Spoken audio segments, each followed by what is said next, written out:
Mentes Geniais. Em Mentes Geniais, Alberto Della Isola, campeão brasileiro de memorização e recordista latino-americano, revela seus segredos e apresenta uma série de técnicas e exercícios que vão lhe ajudar a aprimorar de forma significativa sua capacidade cognitiva. Então, se você deseja aprender a treinar o seu cérebro para gravar o maior número de informações, aproveite a oportunidade de apenas em 12 minutos potencializar sua capacidade de aprendizado e descobrir como é possível reter conhecimentos de modo verdadeiramente eficaz. Boa leitura! Os 7 pecados da memória. A nossa memória piora com o passar do tempo, isso é um fato. No entanto, a maior parte das críticas de adultos e idosos em relação à própria memória são decorrentes de maus hábitos e nada tem a ver com a idade. Em seu livro, Os 7 Pecados da Memória, Daniel Schachter, professor de psicologia da Universidade de Harvard, analisa os tipos de lapsos de memória mais comuns e denomina-os de pecados da memória. Tais pecados afetam todos nós e não apenas pacientes com graves limitações de memória. Pecado da transitoriedade. A transitoriedade deve ser entendida como a tendência que nossa memória tem de enfraquecer ao longo do tempo. Memórias que você evoca com frequência podem permanecer razoavelmente vívidas por décadas. Por outro lado, algumas lembranças desaparecem rapidamente. O momento em que estamos mais propensos ao esquecimento é logo após a aquisição da informação. Nosso cérebro grava constantemente informações de maneira temporária, e se não criarmos códigos de memória importantes, toda essa informação será descartada. Pecado da distração. Provavelmente, você já cometeu esse pecado diversas vezes. Esqueceu-se de onde deixou a chave do carro, de pagar uma conta ou até mesmo do motivo pelo qual abriu a geladeira. Ao contrário do que se pode imaginar, a distração não é uma falha da memória propriamente dita, pois se refere a eventos que não podem ser evocados pelo simples motivo de nunca terem sido registrados. A distração está diretamente ligada à atenção e, em geral, acontece em 2 momentos. Quando estamos realizando mais de uma tarefa simultaneamente e acabamos por não prestar atenção em alguma delas. Quando estamos realizando alguma tarefa e alguma coisa ou alguém acaba por nos roubar a atenção. Pecado do bloqueio de memória. Bloqueio da memória acontece da seguinte maneira: alguém lhe faz uma pergunta, você tem a impressão de que a resposta está na ponta da língua, ou seja, de que a sabe, mas não consegue lembrar-se dela com precisão. Muitas vezes é capaz de dizer todas as propriedades da palavra que está procurando, a letra com que se inicia, o idioma, palavras que rimam, ou até mesmo o número de sílabas da palavra esquecida. No entanto, algo bloqueia a lembrança dessa palavra. Pecado da atribuição equivocada. A atribuição equivocada refere-se a um erro na fonte de uma lembrança específica. Suponha que seu amigo lhe pede um livro emprestado e você diz: ele está na estante do meu quarto, espere um minutinho que vou buscá-lo. No entanto, não encontro o livro. Estranho, tenho certeza que o vi aqui, você lamenta. No dia seguinte, encontra o livro na estante do seu escritório. Nesse exemplo, o fenômeno da atribuição equivocada fez com que você confundisse o local onde avistou o livro. Pecado do viés pessoal. Todas as nossas lembranças sempre serão coloridas pelo nosso viés pessoal, mas isso não é algo negativo. Imagine que, devido à distorção do viés pessoal, uma pessoa considere que sua mãe, hoje falecida, tenha sido uma excelente pessoa, mas que, na verdade, essa mãe era muito violenta e cruel. Qual o problema de essa pessoa ter distorcido as lembranças referente à sua mãe? Talvez lhe estivesse sendo difícil conviver com a ideia de que a mãe não tenha sido uma pessoa tão boa quanto ela gostaria que fosse. Assim, a distorção decorrente do viés pessoal é uma ferramenta adaptativa para a nossa vida, visto que torna nossas lembranças mais parecidas com aquilo que realmente desejaríamos que tivesse acontecido. Pecado da sugestionabilidade. A sugestionabilidade se refere à possibilidade de nossa memória ser influenciada por informações aprendidas após a codificação da lembrança. Em outras palavras, a influência de outras pessoas ou eventos pode alterar nossas memórias, criando até mesmo lembranças de eventos que jamais ocorreram. Pecado da persistência. O pecado da persistência refere-se à tendência de revisitar involuntariamente lembranças que nos incomodam. A lembrança indesejada pode variar desde uma música que não sai da sua cabeça, chegando até mesmo a um evento traumático, como um acidente de carro. Nesses casos, quanto mais nos esforçamos para parar de pensar na lembrança intrusiva, mais forte ela aparece em nossa mente. Como se lembrar de nomes e fisionomias? A seguir, você aprenderá algumas abordagens diferentes para a memorização de nomes e rostos. Apesar de serem diferentes, elas envolverão o mesmo princípio básico: visualizar mentalmente uma cena que envolva o nome dessa pessoa e seu rosto em um ambiente que também facilite a evocação do nome. Dividiremos nossas técnicas em 2 tipos: conheço alguém com esse nome e não conheço ninguém com esse nome. Conheço alguém com esse nome. Sempre que for apresentado a alguém que possui o mesmo nome de alguém que você já conhece, crie uma forte associação visual entre as 2 pessoas. Convém salientar que apenas pensar, ele é parceiro de tênis do João que já conheço, não é suficiente. Ao criar mentalmente uma cena, mais gatilhos de memória serão ativados. Outra dica para a elaboração dessa associação visual: utilize um ambiente como gatilho para o próprio nome. Assim, teremos criado 2 gatilhos para o nome a ser memorizado: a profissão e o local. Não conheço ninguém com esse nome. Muitas vezes, não conhecemos ninguém com o mesmo nome da pessoa que acaba de nos ser apresentada. Podemos dividir esses nomes em 2 tipos. Nomes com significado embutido. Muitas vezes somos apresentados a pessoas com nomes desconhecidos, mas que têm um significado muito bem definido. Nesse caso, basta visualizar uma imagem que envolva um nome e a pessoa que você acaba de conhecer. Nomes sem significado embutido.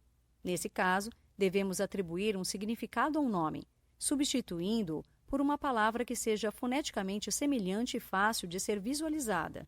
Por exemplo, Iolanda pode ser substituído por ioiô, Leonardo por leopardo, e assim por diante. Técnica do vínculo. Vamos supor que você precise realizar 3 atividades importantes durante o dia: ir ao banco no qual você é correntista, buscar os filhos na escola, ir a uma reunião. Para memorizar esses eventos, é preciso criar uma imagem substitutiva para cada um deles. Veja a seguir as imagens que o autor sugere para cada evento. Ir ao banco no qual você é correntista. Banco de jardim. Buscar os filhos na escola. Seus filhos. Ir a uma reunião. Algum colega de trabalho que estará na reunião. Agora basta criar uma pequena história ambientada na sala de estar da sua casa, envolvendo um banco de jardim, seus filhos e seu colega de trabalho. Por exemplo, imagine que um banco de jardim está espancando seus filhos na sala de estar da sua casa. E quando o desespero toma conta de sua mente, surge um colega de serviço e destrói o banco com um golpe de karatê. Técnica das jornadas. Essa técnica consiste em inserir informações em jornadas que você conheça bem, tais como o caminho que você percorre diariamente para o trabalho pela manhã, a estrada que você usa para chegar até seu sítio, o percurso de suas caminhadas diárias e etc. Você pode, inclusive, criar jornadas imaginárias a partir de locais vistos em revistas, filmes ou até mesmo em sua imaginação. Para se lembrar de uma lista de itens, seja números de telefone, datas históricas, pessoas, objetos ou cartas de baralho, tudo o que você precisa fazer é associar os itens da lista aos pontos de referência de sua jornada. É importante que suas imagens sejam inusitadas para serem memoráveis. A técnica das jornadas é muito flexível. Se você tiver de memorizar listas muito grandes, apenas acrescente novos pontos de referência à sua jornada, ou crie uma jornada nova. E se tiver de memorizar listas muito pequenas, utilize apenas uma parte da sua jornada. Memorizando números. O sistema pela rima. Todos já passamos pela desagradável situação de ter esquecido algum número importante. A senha do banco, o número do CPF, o telefone de um amigo ou até mesmo o CEP de nosso endereço. Letras, quando as juntamos adequadamente, podem nos dar poesias, cartas de amor ou até mesmo relatórios bancários. Mas números, não importa como os juntemos, teremos sempre números, em alguns casos, dores de cabeça. Você achará bastante fácil o sistema pela rima, pois ele utiliza imagens que foneticamente se assemelham aos números. Mais uma vez, será necessário criar associações coloridas, exageradas e ridículas, tais como 0, prego, 1, rum, 2, bois, 3, chinês, 4, prato, 5, brinco, 6, cesta, 7, gilete, 8, biscoito, 9, revólver, 10, jazz. Memorização do calendário. O calendário gregoriano passou a vigorar de 15 de outubro de 1582 em diante, para o continente europeu e a partir de 1753 para a Inglaterra. Não há nada que o impeça de calcular o dia da semana de datas que estão em outros séculos. Basta fazer o ajuste adequado, somando a chave do século correspondente ao resultado obtido. Chaves dos séculos para o calendário gregoriano. Século XVI, 0. Século XVII, 6. Século XVIII, 4. Século XIX, 2. Século XX, 0. Século XXI, 6. Século XXII, 4. Século XXIII, 2. Século XXIV, 0. E assim sucessivamente. E como é praticando que se aprende, veja o exemplo a seguir. Em que dia da semana caiu 12 de setembro de 1877? Aplicação da fórmula. 12, dia, mais 6, chave do mês, mais 5, chave de 1877, mais 2, chave do século XIX, igual a 25. O maior múltiplo de 7 que podemos subtrair de 25 é 21. Portanto, 25 menos 21 igual a 4. Resultado: 12 de setembro de 1877 foi uma quarta-feira. A sequência de séculos em que não é necessário nenhum ajuste é a dos anos múltiplos de 4, assim sendo, a mesma dos anos bissextos. Em um mesmo século fornece também os séculos que não necessitam de ajuste, ou seja, os séculos 20, 24, 28 e etc. Desse modo, sabemos de antemão que o cálculo para o século 68, por exemplo, é idêntico ao feito para o século 20, e que para os séculos subsequentes deveremos fazer o ajuste na ordem exposta anteriormente, até o século 72, quando novamente cairemos no caso do século 20. Aumentando a concentração.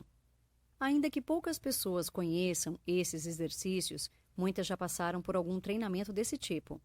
Por exemplo, pela necessidade, algumas pessoas acabam desenvolvendo a habilidade em trabalhar ou estudar em ambientes extremamente adversos, como uma casa ou escritório muito barulhento.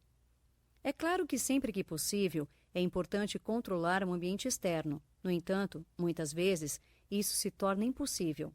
Assim, esses exercícios servirão para você treinar sua concentração e chegar a níveis nunca antes alcançados.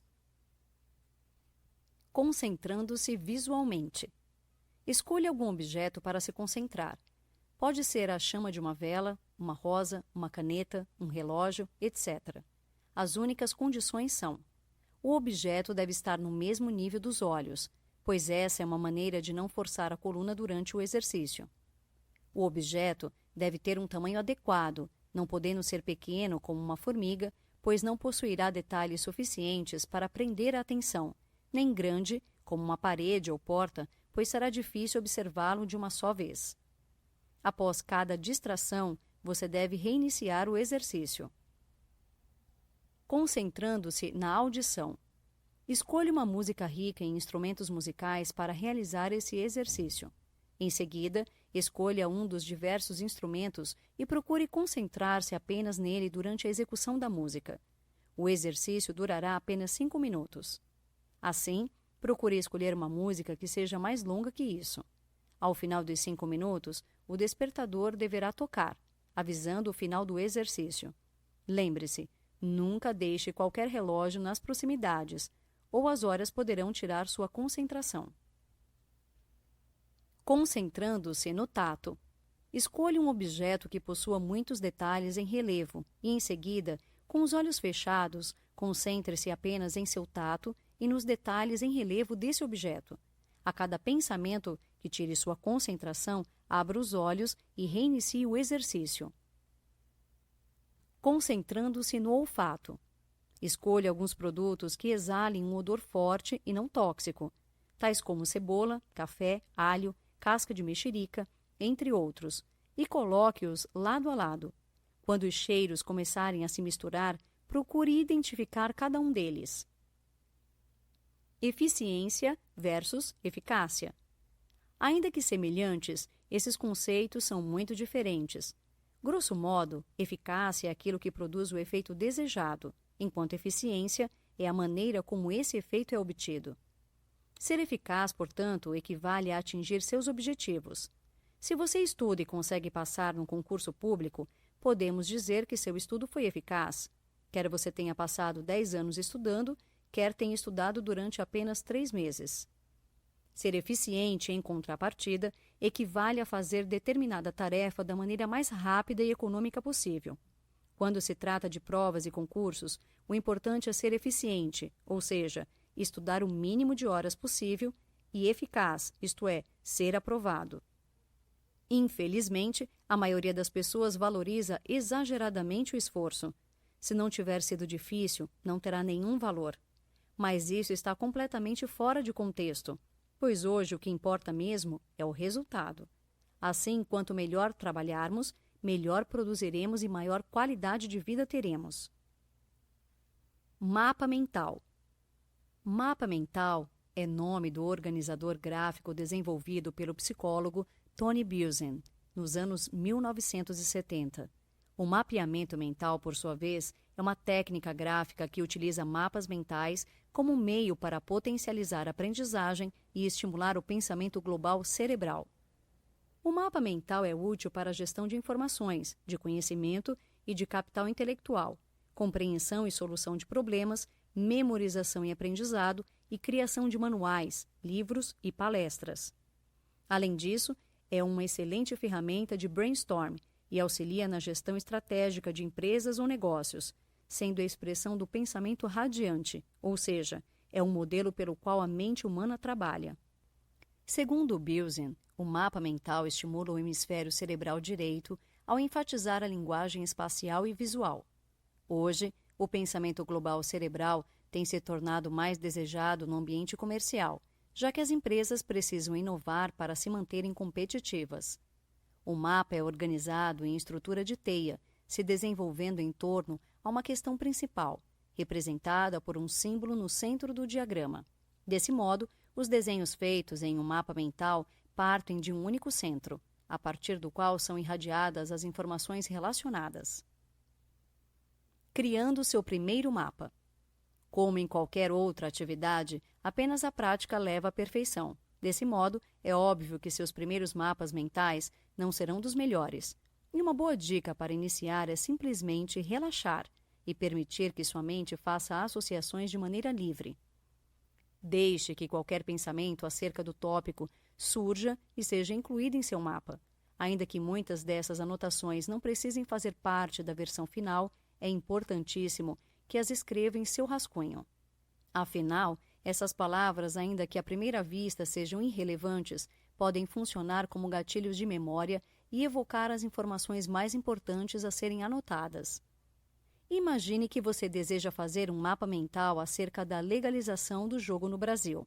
Certamente, existem muitas ideias que povoariam seu pensamento: geração de empregos, turismo, governo, impostos, sorte, assaltos, crime, etc. Após escrever todos esses pensamentos, você talvez ache interessante envolver apenas os prejuízos que essa medida poderia trazer para o país. Em contrapartida, Também seria possível que criasse um mapa mental envolvendo apenas as vantagens econômicas que essa medida acarretaria ao país. No entanto, caso se interesse em fazer uma análise entre as vantagens e desvantagens da legalização do jogo, talvez o mais interessante fosse criar um quadro sinótico contendo todos os aspectos que essa medida poderia provocar. Quadro sinótico. Há alguns conteúdos para os quais o melhor método de memorização é o quadro sinótico. Todos já fizemos um quadro sinótico alguma vez em nossos estudos e a grande questão é saber quando será melhor utilizá-lo. Em conteúdos em que é possível fazer comparação entre categorias, a melhor opção é o quadro sinótico, pois o estudante obterá um ganho maior na memorização de conteúdos comparativos se fizer o quadro sinótico. Como exemplo, podemos citar as entidades da administração pública indireta, estudadas em direito administrativo, autarquia, sociedade de economia mista, empresa pública e fundação pública. Trata-se de categorias que se diferenciam em critérios como conceito, regime de pessoal, patrimônio, exigibilidade de licitação nos contratos celebrados, entre outros. Assim, para que o estudante obtenha uma visão do todo, de forma comparativa, o quadro é a melhor opção. Notas finais. Muitos se perguntam quantas horas por dia é preciso treinar para começar a anotar eficientemente. Ao contrário da memorização ou leitura dinâmica, as anotações eficientes não requerem treino. No entanto, essas estratégias requerem uma verdadeira mudança de hábitos. Então, de nada valerão os ensinamentos deste microbook se você não mudar seus hábitos. Existe um grande abismo entre saber o que deve ser feito e fazer o que deve ser feito.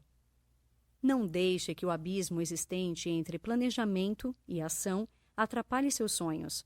Se em algum momento você hesitar em mudar, tente responder a seguinte pergunta: que desculpas terei daqui 10 anos? Provavelmente terá as mesmas que você tem se dado no momento.